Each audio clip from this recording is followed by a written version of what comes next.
Hi, my name is Janice Switlo. I have something to say and I have not been paid to say it. And I want to spend a few minutes just introducing to you my intentions in releasing these episodes in my YouTube channel, Switlo Sheds the Light. I always have something that I consider worth hearing. And primarily it's because the information that I'm sharing is something I've been entrusted with by elders, now ancestors. So I carry that and look for the opportunities, as I made the commitment to do, to share the information that they can no longer share personally and directly with you.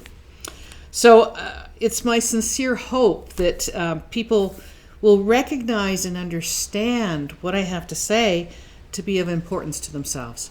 And I came across an interesting quote that I relate to. It's from a book in 1982 by John Stott, and he's quoting a C.H. Spurgeon from 1937. And this is what that quote is. It's that, mourners do not fall asleep while the will is being read, if they expect to be beneficiaries of it. Nor do prisoners go to sleep while the judge is summoning up and their life or freedom are at stake. Self-interest quickens attention. It's my hope that in sharing with you practical themes, pressing present and critical issues and matters of great importance to Indigenous nationals and their nations, that I will disturb. And I say that because, yes, I'm also the helper, the healer, the helper of hereditary chiefs, clans, mothers, things like that. But that's not what I'm doing here.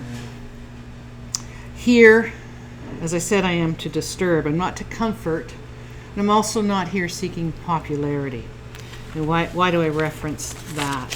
It's because it's been said, there are many who prefer the comfort of lies to the disturbance of truth. I'm here to tell you and share with you the truth. And it's also been said that there's a choice between truth with unpopularity and falsehood with popularity. I'm not trying to be popular. And often what I've had to share in the past has taken the form of many, many pages of mostly academic kind of writing. But it was very popular with the elders.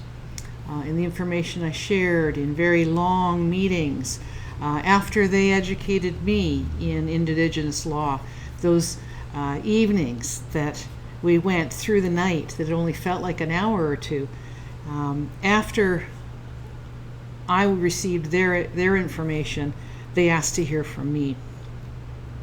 So for those who have chosen not to practice their existing traditions, but rather look to the Bible, for example, for comfort, this concept is referenced in Luke 6:26, that popularity can be achieved only at the price of integrity. So as I said, it's my duty to disturb the complacent. It's my duty to share my awareness of the efforts that continue to be underway to have you choose whether you realize that's being done for you or not. Have you choose to become a domestic ethnic minority solely within the control of Canada, thereby abrogating all the existing treaties, abrogating the requirements of obligations that the Crown owes you. And also in the process of doing this through framework process, the latest attempts, to say you never were nations, this is never your land, that you're grateful for the crumbs, essentially, that are being offered.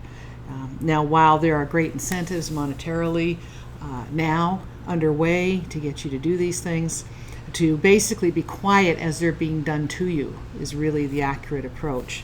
It is my hope that in hearing some of the information that I feel compelled to share at this time, that you will not be quiet, that you will say, no, that's not okay.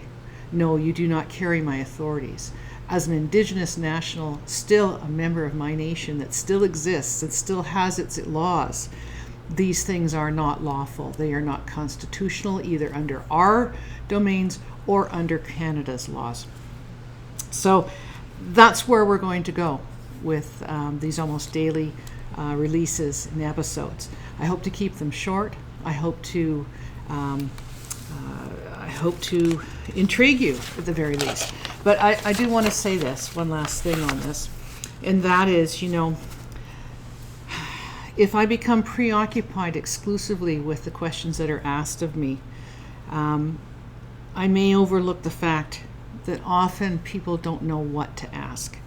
And so it's also my effort here to help you to ask the questions that need to be asked and to anticipate those questions when you're not in a position to know exactly what to ask. And so it's hopeful that in the future we will work together. I've done a lot of work on my own to protect under my commitment made in various ceremonies, longhouses, to those, as I said, that are no longer here. I carry that commitment and that burden. It doesn't necessarily make me popular, but it is my hope that you will find this truth that I carry to be helpful to you. Thank you.